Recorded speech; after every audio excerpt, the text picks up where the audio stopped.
स्वप्न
नमस्कार मित्रांनो, कसे आहात सर्व?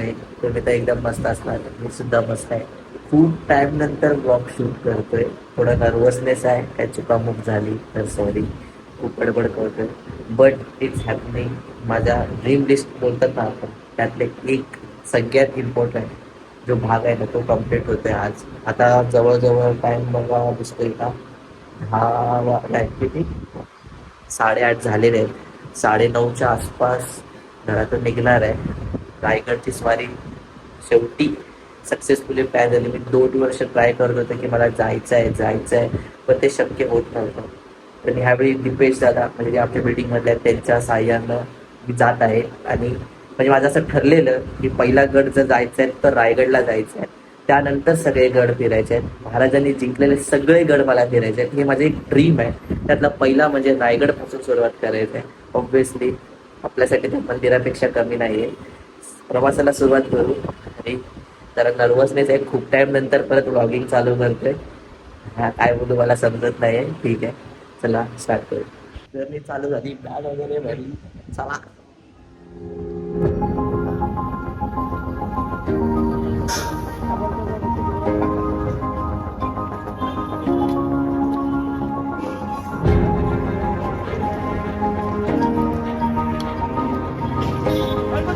मोरया. प्रवासादरम्यान काही शूट घ्यायचे मी विसरलो, कारण की एक्साइटमेंटच तेवढा होतो ना भाऊ. आता जवळजवळ प्रवास सर्व झालेला होता. आम्ही रायगडच्या पायथ्याशी पोचलेलो. सकाळी फ्रेश वगैरे झालो आणि मग निघालो रायगड चढायला. पायथ्याशी पोचलो.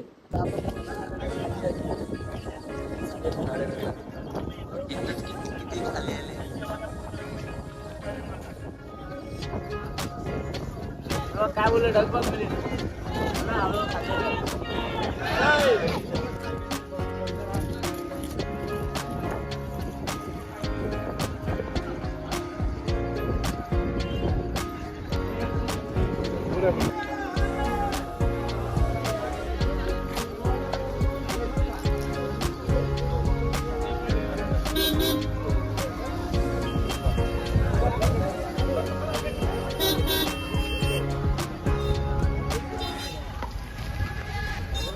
वाघ बिळाकडे जाण्याची वाट.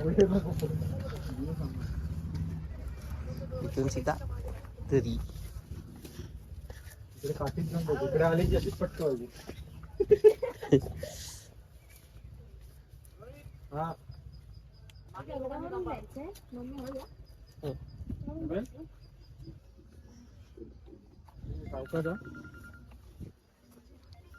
इथून पुढे आपला रायगडचा अभ्यास सुरुवात होतो. तो इथून पुढे तुम्ही सर्वांनी नीट लक्ष द्यावे, हीच माझी विनंती. आता आपण जिथे आहोत या जागेला म्हणतात वाघबीळ. काय म्हणतात? वाघबीळ. वाघ आणि रायगड यांचा काहीतरी संबंध असावा, कदाचित कलिकाला किंवा कोणत्याही ऐतिहासिकच्या नजरेमध्ये किंवा कागदपत्रामध्ये याचा उल्लेख कुठेही मिळत नाहीये. परंतु कदाचित वाघाचं काळीज असणारा व्यक्तीच ह्या श्रीमंत श्री रायगडावर राज्य करू शकतो. म्हणून वाघ आणि रायगड याचा जो संबंध दाखवला जातो त्याच्यामध्ये बऱ्याचशा ठिकाणांची नावं ही वाघावरून आलेली आहेत. त्याला म्हणतात वाघबीळ. श्रीमंत रायगडाच्या दक्षिण दिशेला जो एकमेव दुसरा दरवाजा आहे तो दरवाजा कोणता? वाघ दरवाजा. खाली गाव वाघेरी, वारंगी, वाघदऱ्याची सदर, पलीकडे एक गुहा आहे तिला म्हणतात वाघ जबडा, वर जे 12 ह्याच्यावर एक दगडाचं मुख आहे त्याला म्हणतात व्याघ्रमुख. काहीतरी तो संबंध असावा. R.V. जोशी या डेक्कन कॉलेजचे जे एक प्राध्यापक आहेत त्यांनी इथे एक सॅम्पल पीट म्हणजे एक खड्डा काढला आणि त्याच्यामध्ये त्यांना मध्य अश्मयुगीन कालीन लोकांची हत्यारं मिळाली. म्हणजे कदाचित इथे अश्मयुगामध्ये लोकांचा वावर असावा या निष्कर्षाप्रत ते पोहोचलेले आहेत. आणि साहजिकच इथून जर उंचावरची जागा यायला एकमेव वाट मुबलक प्रमाणामध्ये हवा, कदाचित मध्य अश्मयुगीन कालीन लोक इथे राहत असावी हे आपल्याला सुद्धा त्यांचं म्हणणं पडतं. जणू काही खालून येणाऱ्या कोणत्याही शत्रूच्या सैन्यावर हा डोंगर वाघासारखे 2 डोळे उघडे ठेवून लक्ष देऊन आहे, म्हणून कदाचित याला वाघ जबडा म्हणत असावे. इथून पाठीमागे बघितलं आपण तर आपला श्रीमंत रायगड पूर्णतः दिसतो. इथून खाली जर बघितला आपल्याला पाचाडचा कोट आणि सगळं हा कोंझर पर्यंतचा परिसर. आणि आज नशीब आपलं इतकं उत्तम आहे की आज ऊन आहे, दूर दूर पर्यंतचा प्रदेश सगळा आपल्या नदीच्या टप्प्यात येतो. तो खालचा प्रदेश दिसतो. शिवकाळात आणि शंभू काळात कदाचित इथे सतत 12 महिने पहारा असावा असं वाटतं, कारण इतकी नैसर्गिकरित्या तयार झालेली जागा पहाऱ्यासाठी उत्तमच असणार आहे. जगाच्या पाठीवर 3 तोंड असलेल्या 2च गुहा प्रसिद्ध आहेत. एक युरोप खंडामध्ये आहे तिला म्हणतात गन्स ऑफ नेव्हरॉन्स, आणि त्याच धर्तीवर इंग्रजांनी हिला नाव दिलं गन्स ऑफ पाचाड. काय नाव दिलं? Guns of Pachad. जर या तुम्ही वाघबिळातून बघितलात खाली बघा, खाली तुम्हाला उजव्या बाजूला एक पाचाडचा फोर्ट दिसतो. पूर्ण जगाची जर तुम्ही इतिहास उलगडून काढला तर जगाच्या इतिहासामध्ये आपल्या प्रियसीसाठी, प्रियतमीसाठी, सखेसाठी, नाचणारीसाठी, कलावंतिनीसाठी महाल बांधलेले, वाडे बांधलेले, घरं बांधलेले अनेक राजे मिळतील, परंतु अख्ख्या इतिहासामध्ये आईसाठी महाल बांधणारे एकमेव राजा म्हणजेच छत्रपती शिवाजी महाराज. एकमेव राजा, बाकी नाहीये. स्वतःसाठी नाही, पहिल्यांदा आईसाठी वाडा बांधला. पाचाड कोटाच्या पाठीमागे जो सपाट भाग दिसतो ना, सपाट पूर्णतः माळ दिसतोय त्याला म्हणतात पागेचा माळ. कदाचित मराठ्यांची घोडदळाची पागा तिथे असावी. त्याच्या मागे एक नदी वाहते, त्या नदीचं नाव आहे गांधारी नदी.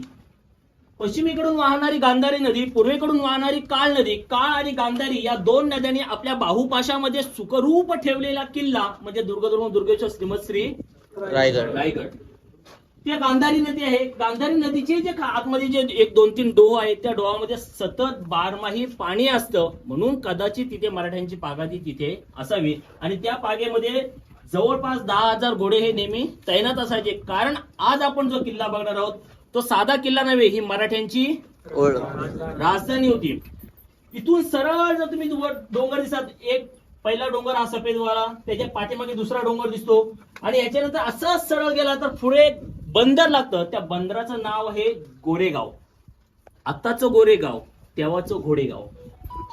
अरबस्थानातून येणारे घोडे तिथे उतरले जायचे, आणि जे उत्तम प्रतीचे घोडे असतील ते मराठ्यांच्या पागेत यायचे.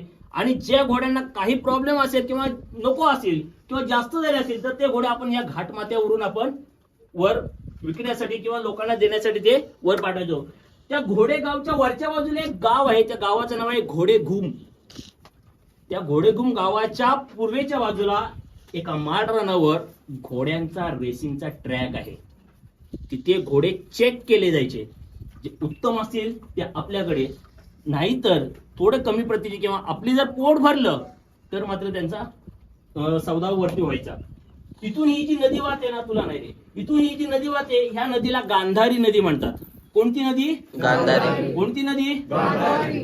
ही गांधारी नावाची व्यक्तिरेखा आपल्याला कशामध्ये मिळते? की रामायणात? कन्फ्युज होऊ नका. रामायणात की महाभारतात? कोण ही? कौरवांची कोण? आज उजळली नाही तुमची.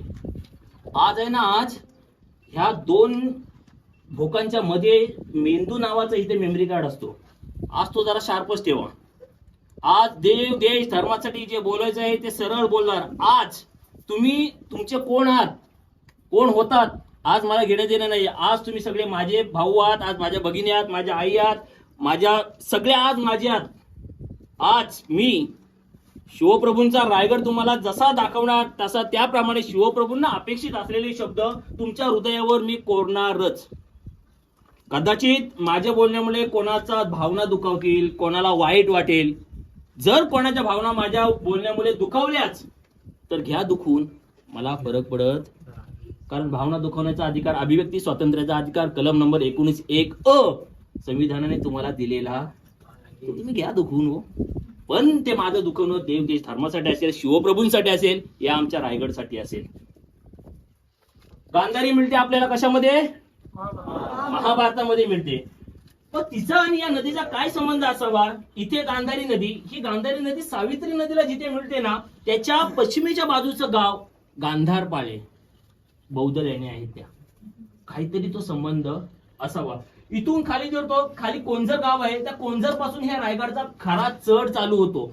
श्रीमद रायगडावर जो एक शिलालेख आहे त्याच्यामध्ये वापी कुप तडागा राजरुची रम्य वने असा उल्लेख आहे. रायगडावर बांधलेल्या ज्यावेळी वास्तू दाखवता जातात त्याच्यामध्ये वापी म्हणजे पायऱ्यांची विहीर, तर ती पायऱ्यांची विहीर संबंध रायगडाच्या वरच्या पठारावर कुठेही नाही. पायऱ्यांची विहीर मात्र महासाहेबांच्या पोटात आहे. त्याच पायऱ्यांच्या विहिरीवर एक दगडी सिंहासन आहे. त्या पायऱ्यांच्या विहिरीला लोडबाव असं म्हणतात. त्या दगडी सिंहासनाच्या बाबतीत 1689 साली अब्दुल रजाक लारी 1690 ते 1692, 1689 गड आपल्याकडून गेला आणि 1690 ते 92 या दरम्यान अब्दुल रजाक लारी नावाचा मुघलांचा एक सुभेदार ह्या रायगडाचा अधिकारी होता. त्याच्यासोबत मोहम्मद हशम खाफी खान नावाचा एक लेखक होता. त्यांनी मुंतखब उल लुबाब नावाचा ग्रंथ लिहिला. तारिके काफी खान असं सुद्धा म्हणतात. त्याच्यामध्ये गोष्ट लिहिली शिवरायांप्रती. या महाराष्ट्रामध्ये जन्म घेतलेला किंवा मराठी आईबापाच्या पोटी जन्म घेतलेला प्रत्येक हिंदूंना अभिमान वाटावा अशी ही गोष्ट आहे. कदाचित कोणी सांगितलं असेलही नसेलही. आणि ह्या गोष्टीला महत्व इतकं मोठं आहे कारण ती गोष्ट आपल्या माणसाने नाही लिहिली. कोणी लिहिले? शत्रूंनी लिहिले. कोणाबद्दल? आपल्या राजाबद्दल. तो म्हणतो त्या विहिरीच्या काठावर एक दगडी सिंहासन आहे. ज्यावेळी पाण्याचं दुर्भिक्ष आजूबाजूच्या गावामध्ये असतं, पाणी कमी असतो, त्यावेळी आजूबाजूच्या गावातील व्यापाऱ्यांच्या महिला, बायका आणि काही गरीब घराण्यातल्या बायका आपल्या छोट्या मुलांना, लेकरांना घेऊन त्या विहिरीवर पाणी भरायला येत. त्यावेळी हा राजा त्या विहिरीजवळ बसत असे. त्यांच्या सोबत आलेल्या छोट्या मुलांना फळं खायला देत असे. आणि जसं काही आपण आपल्या आई बरोबर आणि बहिणी बरोबर बोलतो असं वार्तालाप तो त्या महिलांबरोबर करत असे. घरातून ओढून नेऊन बलात्कार करणारे त्यांचे राजे कुठे? आणि पाणी भरण्यासाठी आलेल्या महिलेबरोबर, परस्त्री बरोबर, आई किंवा बहिणी बरोबर बोलतो असा उल्लेख करणार, शत्रूंनी उल्लेख केलेले आपले राजे कुठले? हा फरक आहे रायगड आणि श्रीमद रायगड मध्ये. हा फरक रायगड आणि श्रीमद रायगड मध्ये आहे. ती पाचारकोटामध्ये ती कोटाची विहीर तशीच आहे. पाचारकोट ती आता आलेली ही जी खिंड आहे हिला पाचारचे खिंड म्हणतात. ही डोंगराची रांग ही सरळ गेली होती. पलीकडच्या बाजूला ज्यावेळी वाहनं चालू झाली त्यावेळी मधला जो आपण थांबलो आता जिथे ग्रुप फोटो आपण काढणार आहोत ती मधली खिंड बाजूला केली, नाहीतर ही डोंगराची धार अशी सरळ पुढपर्यंत जाते. जवळ आल्याशिवाय रायगड कुठे आहे आपल्याला लक्षात येत नाही. या सह्याद्रीमध्ये अनेक लेणे आहेत. सह्याद्रीचा दगड कितीही काळा कुळकुळीत तुम्हाला कडक वाटत असला तरी त्याचा अंतर्याम हा मृदू असू शकतो, हे आपल्याला ह्या लेण्या सांगतात. त्यावेळी मशीन नव्हत्या, हायटेक टेक्नॉलॉजी नव्हती, तरी ते हा दगड आढळतो. कोणता दगड? काळा पाषाण. कोणता दगड? दिल्लीचेही तख्त राखतो महाराष्ट्र माझा. आमच्या महाराष्ट्रामध्ये आढळलेला दगड आम्हाला कोणता म्हणतो आम्ही? काळा पाषाण. ते जाऊ द्या. प्रेमाचं प्रतीक म्हणून भारतातली एक वास्तू संबोधली जाते. तो कोणता दगड? यस, राजाच आहे आपल्या, माहिती पाहिजे. मी सकाळी उल्लेख केला, पावसाली बेडकं बनू नका. तुमच्याशी घेणे देणे नाही मला.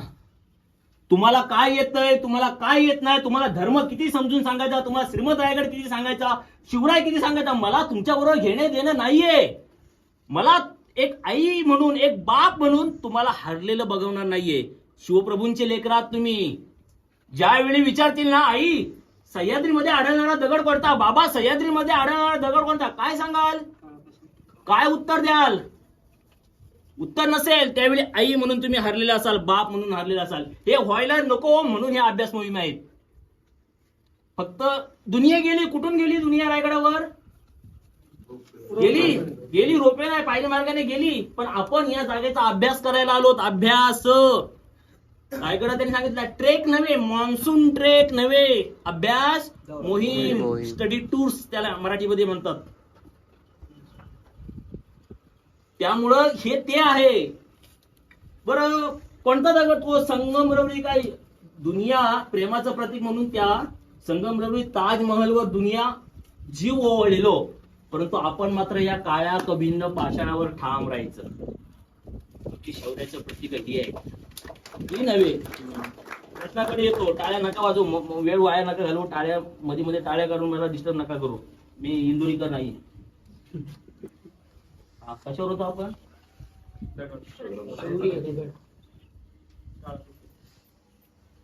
मला सगळं माहिती असतं मी कशावर आहे. मी चेक करत असतो. समोर उभे राहणारे जरा सांभाळून राहा आणि मागे पण उभे राहणारे. कशावर होतो आपण? सह्याद्रीमध्ये आढळणारा हा दगड कोणता? काळा दिसतंय कलरवरून. पाषाण, जांबा. अर्ध उत्तर बरोबर आहे. कोण म्हणले जांबा? साहेब अर्ध उत्तर बरोबर आहे. Basalt. You have to confidence. आपल्या मतावर ठाम राहिलं पाहिजे. हो, मला स्वराज्य बनवायचंच आहे, घडवायचंच आहे. अरे पण ते लोक मारू दे, मला घडवायचं आहे, मला कॉन्फिडन्स आहे, हो मी घडवणार, बस बाकी मला घेणं देणं. माझा कॉन्फिडन्स आहे. बेसॉल्ट. चुकला तर चुकला, पुढचा पुढे बघेल. व्यक्त व्हायला शिका. व्यक्त नाही. आम्ही मासाहेब म्हणले स्वराज्य उभं करायचं, बघू जमलं तर काय, जमलं तर जमलं, नाही येत. आणि काय बोलतोस, करूया काय उभं, जाऊया रायरेश्वरावर शपथ घ्यायला, बघू जमलं तर जमलं. मला काय करायचं नाही, मासाहेब म्हणते म्हणून झालं असं स्वराज्य उभं नाही. शिवराय कोणाचे हो? मग त्याचा विचार कुणी करायचा? कशावर होतो आपण? बेसॉल्ट. त्या सह्याद्रीमध्ये आढळणारा दगड म्हणजे बेसॉल्ट. 1970च्या सुमारास ना या हिंदुस्थानामध्ये एक प्रेम प्रकरण घडले. अमिताभचं. सोबतची हिरोईन कोणती होती ती? येस, बरोबर. सैफ अली खानने दुसरं लग्न केलं. कोणाबरोबर? बरोबर. तिला एक मुलगा झाला. कोण? तैमूर. तिला पुन्हा दुसरा मुलगा झाला. कोण? जहांगीर. तिला पुन्हा तिसरा मुलगा झाला. आता बस करूया आपण. झालं. हे आम्हाला माहिती असतं, आमचं आम्हाला माहिती नव्हतं. शिवरायांना पुत्र किती? 3. आणि मुली किती? मुली किती? किती? शिवराय आमचे हो, शिवाजी महाराज की जय. बेंबीच्या गेटापासून एवढे शिवराय डोक्यावर घेतले. डोक्यात शिवराय नाचून नाही कळत, शिवराय वाचून कळतात. वाचून. तुम्ही हरा, तुम्ही हारलेत तरी हरकत नाही, पण तुमच्यातला आई, तुमच्यातला बाप हरून देऊ नका. ज्या दिवशी तुमच्यातला आई बाप हारेल ना, त्या दिवशी तुम्ही संपलेले असाल. अभिमानाने सांगतात, माझा पोरगा प्रतापगडाचा पोवाडा म्हणतो. का? बापाकडून काहीतरी आलंय. शौर्य कुठून आलं? शिवाजी जन्माला आले की घडले? कोणी घडवलं? शंभूराजांना कोणी घडवलं? आपल्याला ते व्हावं लागेल. त्या सह्याद्रीमध्ये आढळणारा काळा भिन्न खडक म्हणजे बेसॉल्ट. जिजाऊ मासाहेबांनी त्या स्वराज्याचं स्वप्न पाहिलं आणि मग पहिल्यांदा जर कोणी निष्ठा या जिजाऊ मासाहेबांच्या चरणी वाहिली असेल ना, तर ती वाहिली ह्या दगडांनी. या महाराष्ट्रामध्ये असे अनेक दगड विखुरले होते, भरपूर दगड होते. दादा नाव सांग, इकडे उभा राहा सर. नाव सांग. जगदीश नावाचा दगड होता. बलदंड होता, मजबूत होता, ढोले स्ट्रॉंग होता, परंतु एकटा होता ना. परकीय आक्रमक आहे, जरा मागून मागे परकीय तू पुढे ना. परकीय आक्रमक यायचे, जगदीश नावाच्या दगडाला धडक द्यायचे. एकटाच होता बिचारा, हालायचा, लढायचा, थोडासा प्रतिकार करायचा, परंतु तो हारायचा, त्याला ताकद नव्हती. नाव सांगतो. विजयश्री भक्ती. लय मोठा आहे. विजयश्रीला श्री विष्णुपदी भगवान आताही भक्ती. भक्ती नावाचा सुद्धा दगड होता. हा पण कडक होता, कणकर होता, मजबूत होता, परंतु आम्ही परकीय धर्मांध आक्रमक यायचो, या दगडाला हलवायचो, हा दगड सुद्धा हलायचा. एक एक दगड मजबूत होता हो, परंतु तो हलायचा. जिजाऊ मासाहेबांनी यांना निष्ठा शिकवली. जिजाऊ मासाहेबांनी काय केलं, ह्या दोन दगडांच्या मध्ये ना स्वाभिमान आणि अभिमान नावाचं मिश्र टाकलं. स्वाभिमान आणि अभिमान नावाचं मिश्रण टाकलं. मग काय झालं, हे दोन दगड एकजीव झाले, एकत्र आले, आणि मग आमचे दगड तयार झाले. काय झाले? काय तयार झाले? दगड. मग ज्यावेळी परकीय आक्रमक आले, त्या दोघांनी एकमेकांना घट्ट धरल्यामुळं हल्ले नाही तो का, एकजीव झाले होते. ते दगड राहिले नव्हते, ते गड झाले होते. गड. आम्हाला गरज ती आहे.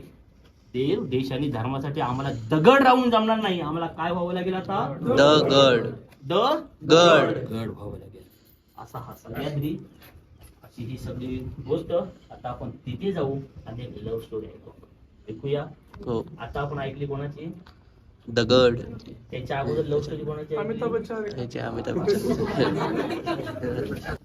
हा दुर्गराज, दुर्गेश्वर श्रीमत श्री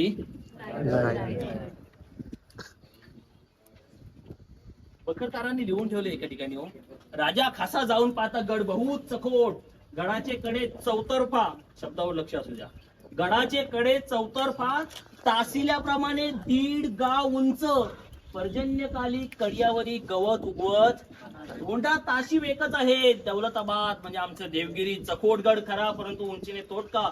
दौलताबादाचे दशगुणी उंच गड पाहुणे राजे संतुष्ट झाले आणि म्हणले, तक्तास हाच गड राखावा.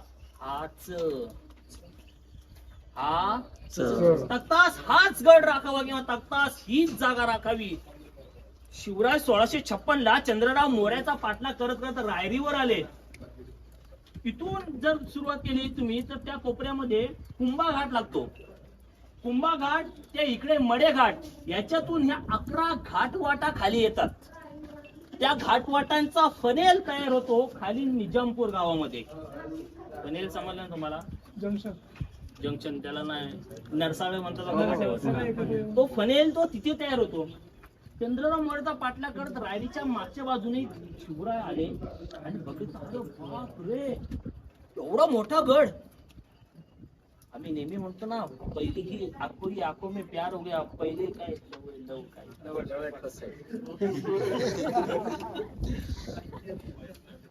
मला ऍलर्जी आहे काय लवची? काय म्हणतात ते, काय म्हणतात? लव्याट प्रोत्साहित म्हणतात त्याला. पहिल्या नजरेत प्रेम होणं. मैंने तुमको देखा, तूने मुझको देखा, आंखों आंखों में इशारा हो गया, बैठे बैठे जीने का संस्कार हो गया. आणि बघितलं, अरे शिवरायाला त्या श्रीमद रायगडाला, त्या रायरीला शिवराय म्हटले, रायगडा.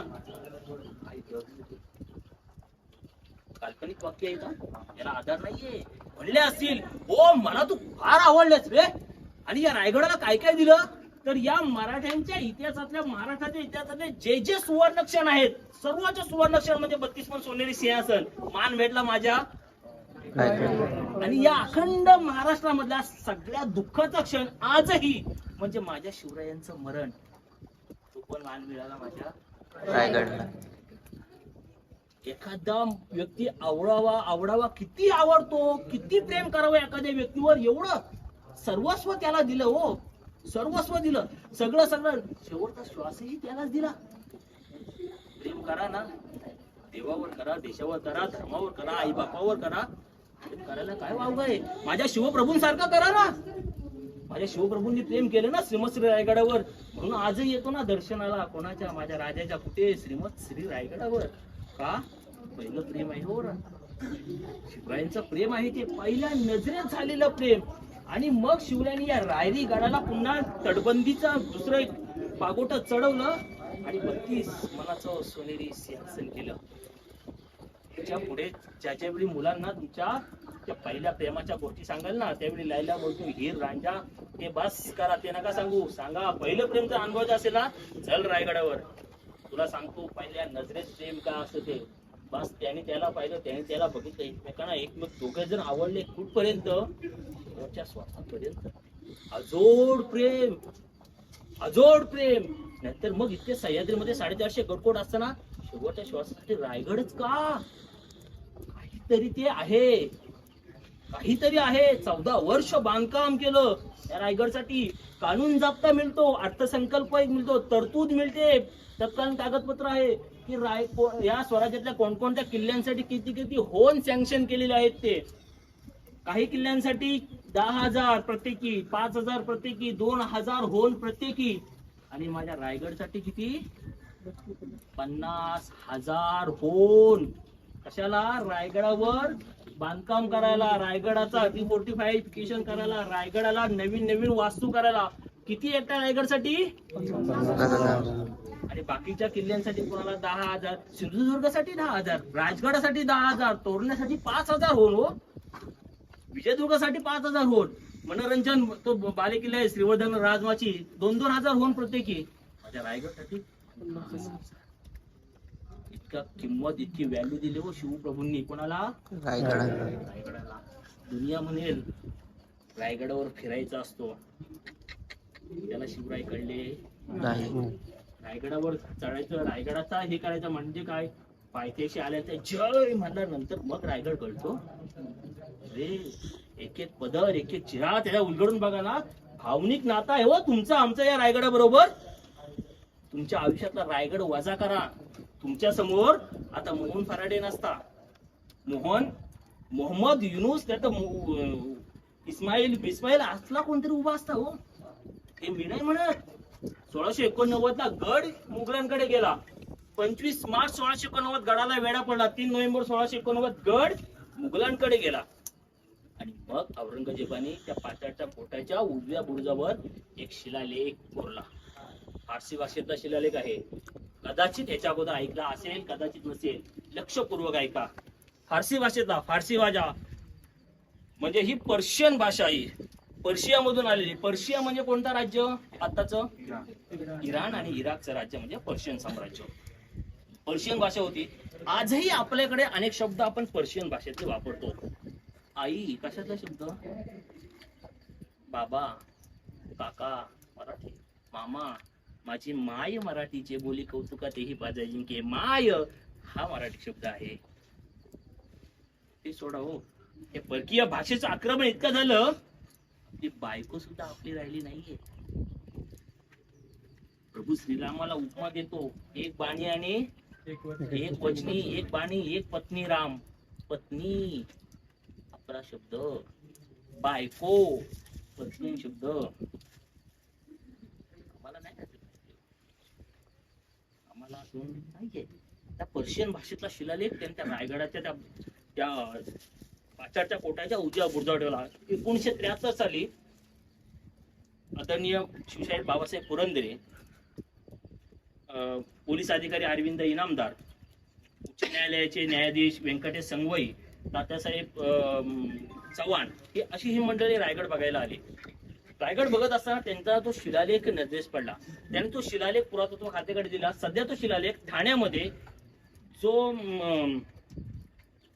ओरिएंटल स्टडीज जो आहे मेडिकल इन्स्टिट्यूटच्या अंडर मध्ये, तर तिथे तो ठाण्यामध्ये तो शिलालेख त्या संग्रहालयामध्ये आहे. कोणाला पाहिजे तर आणि तो महत्वाचा शिलालेख यासाठी तो रायगडाच्या नामांतर केलेला शिलालेख आहे. त्याच्यामध्ये पर्शियन भाषेमध्ये मजकूर होता.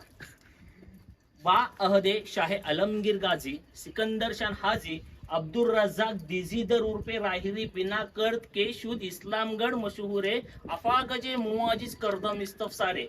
तारीख कलम बिगरफ्ता फरजाने ताक बी गुत्प बहरे याजुजे हवादिश बग्गो सदे नबी वस्त रजाक. गेला डोक्यावरून. जाणारच हो, मराठी थोडी येतो सगळं लक्षात ठेवायला. पुन्हा म्हणतो, फक्त 2 शब्द त्यातले लक्षात ठेवा. बा अहदे शाहे अलमगीर गाझी. अलमगीर गाझी म्हणजे समजला कोण? औरंगजेब. बा अहदे शाहे अलमगीर गाझी सिकंदर शान हाजी अब्दुल रज्जाक दिजीदर उर्फे राहिरी.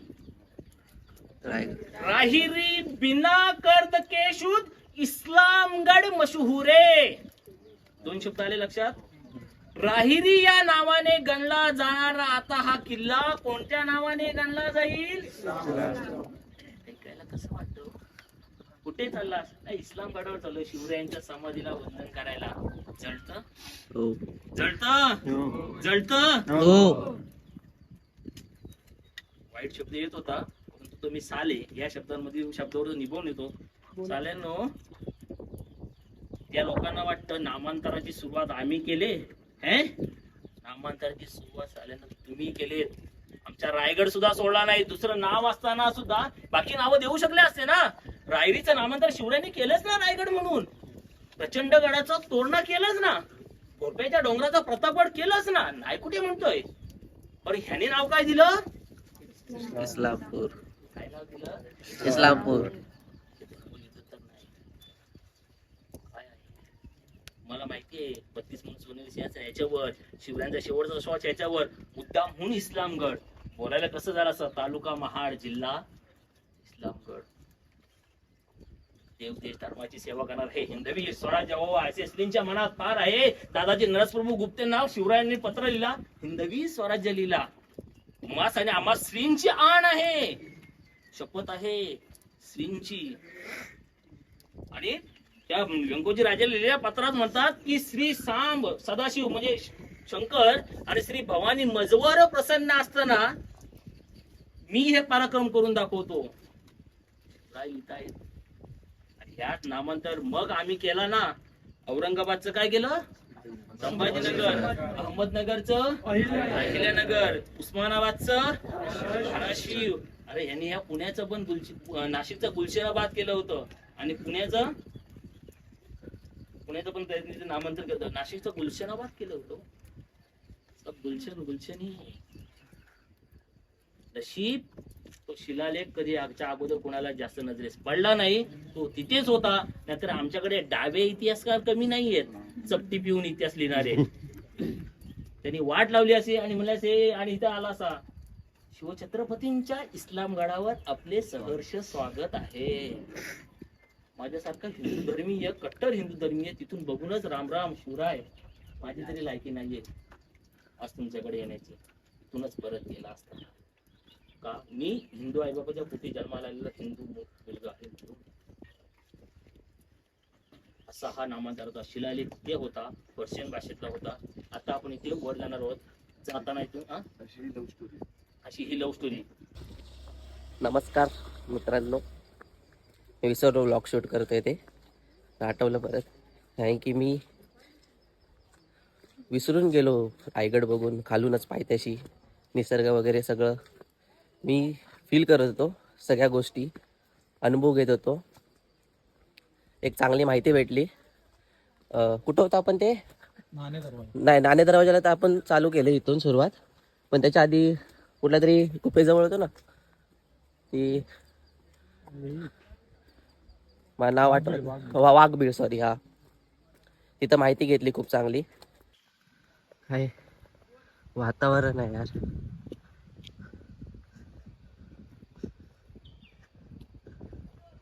वापरायचे आताचे लोक, आताचे राज्यकर्ते लोकांना लावण्यासाठी चुन्याचा घाणा हा याचा आणि हा घाणा इतिहासाचा शिवकाळाशी काहीही संबंध.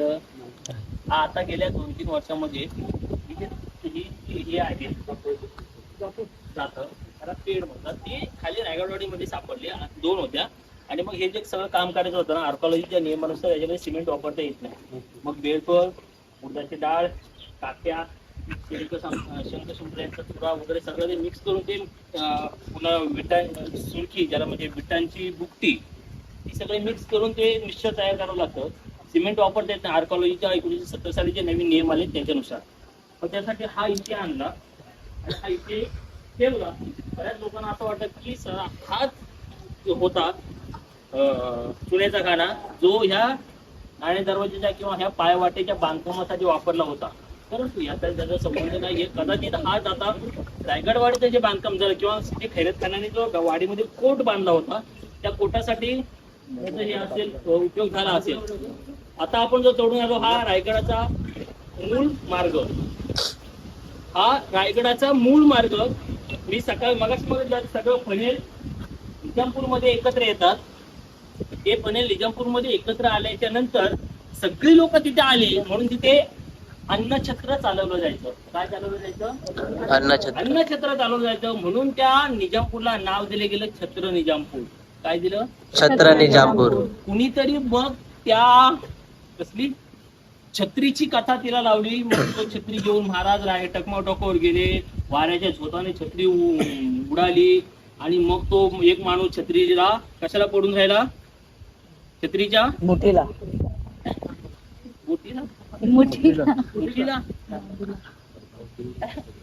दांडीला नव्हे. ही दांडी यात्रा दुसरी. फक्त जर काठी असेल ना, फक्त जर काठी असेल तर तिला दांडी म्हणतात. ज्यावेळी तो छत्रीचा असतो त्यावेळी त्याला दांडा म्हणतात. जो पण छत्रीच्या दांड्यांनी सांगत असेल आता जाऊन तो मग छत्री निजामपूर झाला, त्या दांड्यांनी त्याला विचारायला पाहिजे बाबा सांग.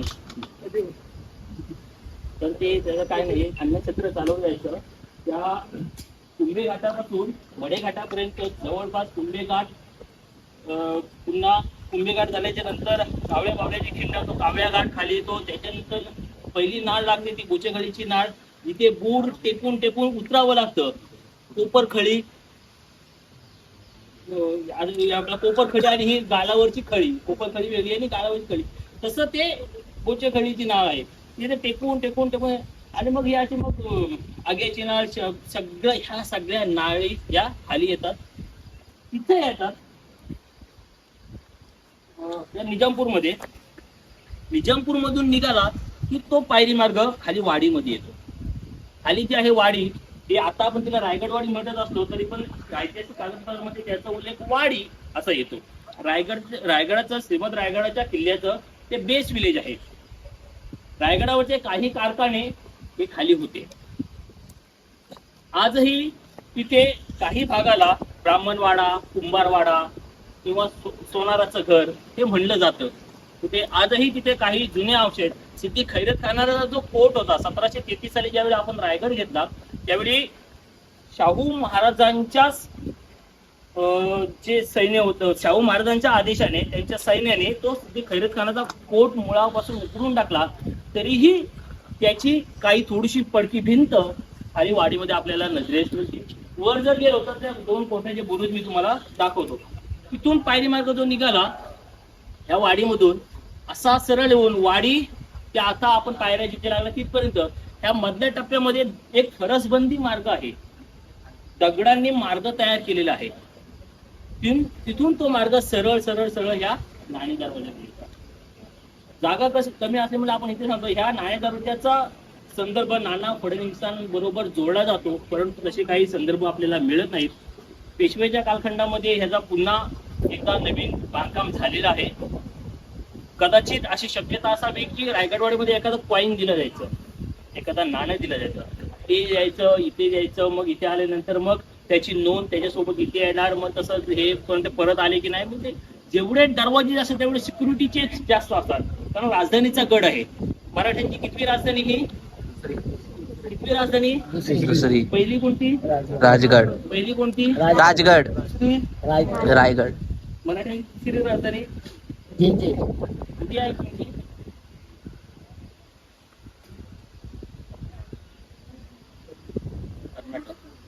कर्नाटक प्रांतात कुठे आहे जिंजी?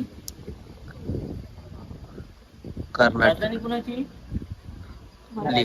हा कुणाची? मराठ्यांची. जोरात बोला, मला आवाज कमी येतो. मराठ्यांची. कोणाची राजधानी? मराठ्यांची. मराठ्यांची राजधानी.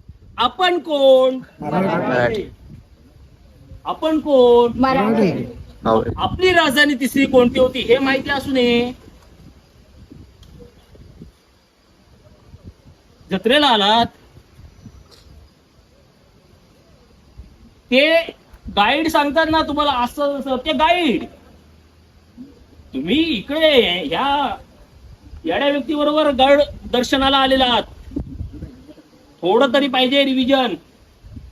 आणि नसेल रिव्हिजन, फक्त एक लक्षात जा, जाताना एवढं घेऊन जा, मी कुठेतरी कमी पडतोय. मी तुम्हाला खाली दाखवत नाहीये, तुम्हाला खाली दाखवण्याचा माझा हेतू नाहीये. दाखवतोय अंधार किती आहे आपल्याकडे. तुम्ही आज माझे आहात, तुमच्याशिवाय आज मी अपूर्ण आहे. मी फक्त अंधार दाखवतोय. मराठ्यांची तिसरी राजधानी जिंजी, जिल्हा अनंतपूर, तमिळनाड. तमिळ लोकांचं नाड म्हणजे राज्य, ते नाड तमिळनाडू, तमिळनाड. इथे जवळपास 12 ते 15 वर्ष महाराष्ट्रामध्ये राजधानी नाही. महाराष्ट्राला राजा, तरीही सैन्य लढतोय. ही धमक तुमच्या आमच्या बाबादादांची होती. प्रत्येक जण स्वराज्यासाठी काही ना काहीतरी करत होता हो. सगळेच जण काय बाजी फुलाजी तानाजी यासाजी झाले नाहीत. प्रत्येक जण आपापली कामं करत होता. बाला बलुतेदार 18 आलुतेदार होते ना, प्रत्येक जण लढत होता. स्वराज्य तुमच्या आमच्या बापदादांनी केलंय, ते आपलं आहे. आम्हाला फ्रान्स चहाचे मळे, बोस्टन टी पार्टी, फ्रान्सचा राज्यक्रांती, रशियन तो लेनिन आणि ते मार्क्सवाद, कार्ल मार्क्स, ते आम्ही शिकतो. परंतु हा इतिहास आम्हाला पाठ्यपुस्तकात नाही, तो आईबाप म्हणून आपण सांगायचा पोरांना. ते असं आहे, हे असं आहे, आमचं राज्य इथे आणि आमच्या मराठ्यांची तिसरी राजधानी तिकडे. गुगल सर्च तरी करावं कधीतरी, गुगल सर्च समजेल कुठे आहे ती जिंजी, कृष्णगिरी, राजगिरी कुठे आहे, तिथे तरी समजेल. लक्षात असू द्या, हे सगळं आपलं आहे गड्यांना, आपलं आहे. आपल्याकडे पिकलंय सगळं. हे जर गडकोट, हे जर गडकिल्ले आहेत ना, ते पुन्हा जर डोंगर झाले ना आणि गडकिल्ले नष्ट झाले आणि यांचे डोंगर झाले की लोक काही वर्षांनी लोक पुन्हा तयार होतील आणि म्हणतील किल्ला दाखव, तर मी विश्वास ठेवीन शिवाजी झाले होते. आता लोक म्हणतात राम झालाच नव्हता, मग समुद्र सेतू दाखवावा लागला, तो पण नासानी दाखवला. त्यावेळी म्हणले हो कदाचित असेल राम. काही दिवसांनी, काही वर्षांनी, काही शतकांनी लोक विचारतील तेच गडकोट रे, 450 गडकोट म्हणतोस ना तू मराठ्या, तेच गडकोट. आमच्याकडे दाखवायला गडकोट. म्हणून जोपर्यंत आहे ना तोपर्यंत दाखवा ना कच्च्या बच्च्यांना. दाखवा, सांगा, सगळं सांगा. हे असं ना असं, हे असं ना असं, हे आपलं आहे, आपलं. हे तुम्ही सांगायचं. शासन सगळं करील, त्याच्यावर विश्वास ठेवायचा. त्यांचा विषय बहुतेक संपलेला आहे. त्यामुळे हे आपण दाखवूया. म्हणून सांगतो हे आपल्याला थोडस माहिती पाहिजे. मराठी राजधानी किती होती, राजधानीचा गड्या म्हणजे सिक्युरिटी तेवढी टाईट पाहिजे. मग सिक्युरिटी टाईट कधी होईल, जेवढे गेट जास्त तेवढी सिक्युरिटी टाईट. शिवराय आहेत ते शिवराय डोक्यात घुसायला खूप कठीण आहे आणि घुसल्यानंतर आयुष्यभर निघत नाहीत ते. शिवराय एकदा डोक्यात गेले ना की तुम्ही ज्यावेळी तुम्ही चितेवर जाताना त्याच वेळी शिवरायच्या विचार ते जळून जातात. तोपर्यंत अख्ख्या आयुष्यात शिवराय निघत नाही. इतका गहन विषय आहे. मग हे सगळं केलं का मराठ्यांची राजधानी आहे. आगंतुक बिना परमिशन कोण वर येता कामा नये. प्रत्येकाला 2-2, 3-3 वेळा चेक करूनच वर जावं लागतं. आणि दरवाजात एक मारुतीचं शिल्प आहे. काय आहे? मारुतीचं शिल्प. रायगडावर एकंदर 5 हनुमान शिल्प आहेत. नाणे दरवाजात पहिला, अंधारी गुहेवर दुसरा, हनुमान टाकेवर तिसरा, सिद्धेश्वर मंदिरामध्ये चौथा आणि या कड्यावर 5वा. 5 पैकी आज आपण 4 बघणार आहोत. तुम्ही जर जरा फास्ट आले, 7 दिलीत तर श्रीमद रायगडावरचा एक नितांत सुंदर असा ढाकारा मी तुम्हाला. हा जो मूळ धबधबा येतो ना रायगडावर, तो मोठा दिसतो, तो जिथून वरून पडतो ना असा उंच धबधबा रायगडावर. तो पाहिल्यानंतर तुम्हाला कौन ही हो कहा से हो आया, कोणता पिक्चर, आम्हाला दुनियादारी सगळी माहिती असते हो. मग तर बाहुबली पिक्चरची आठवण आल्याशिवाय राहणार. मग त्या बघायचं असेल तर तुमच्याकडून मला अपेक्षित तुमच्याकडून स्पीड हवंय. तुम्ही जागरण केलात मला मान्य आहे, मी पण सकाळी 3 वाजता उठून आलेलो आहे. दिवसभर तुमच्यासोबत काढायचं आहे, चालायचं आहे, दिवसभर बोलायचं आहे. जेव्हा तुम्ही बोलू शकत त्यावेळी तुम्ही श्वास घेऊ शकत. म्हणून शंकर महादेवांचं गाणं ते ब्रीथलेस गाणं आहे. मग मला तुमच्या बरोबर बोलायचं आहे, तुमच्या बरोबर फायदा करायचा आहे, तुमच्या शंकांचं निरसन करायचं आहे, सगळं आहे. आणि मला प्रॉपरचं घ्यायचं आहे का माझी इथेच अल्लाहू अकबर, अल्लाह अकबर, इथेच Yes. या गोष्टीचा आजचा दिवस तुमच्यासाठी संस्मरणीय असणार आहे. जाताना काही नाही घेऊन नेलत ना तरी चालेल. फक्त एवढंच सगळं मी आज श्रीमत रायगड. यस, एवढं नक्की सांगाल. संध्याकाळी मी सांगेन तुम्हाला जाताना इथून काय करतात. फक्त 3-4 दिवस ना सर, 3-4 दिवस तरी तुमच्या डोक्यामध्ये ना हा यशवंत पुत्र घुमवत होतो. सकाळी चालू केलेला असं तसं त्यांनी कुठून आम्हाला नेला, काय काय सांगितलं, लोक आवडतो. 3-4 दिवस तुम्ही त्याच्यामध्येच राहता. माझं नाव मोहन आहे, परंतु मी मोहिनी पास टाकतो तुमच्या नव्या नाही. बांधकाम सापडते काय, हा रूज का इथे, किंवा मग हा दरवाजा इथे का, हा मार्ग का, आपण ह्या मार्गाने का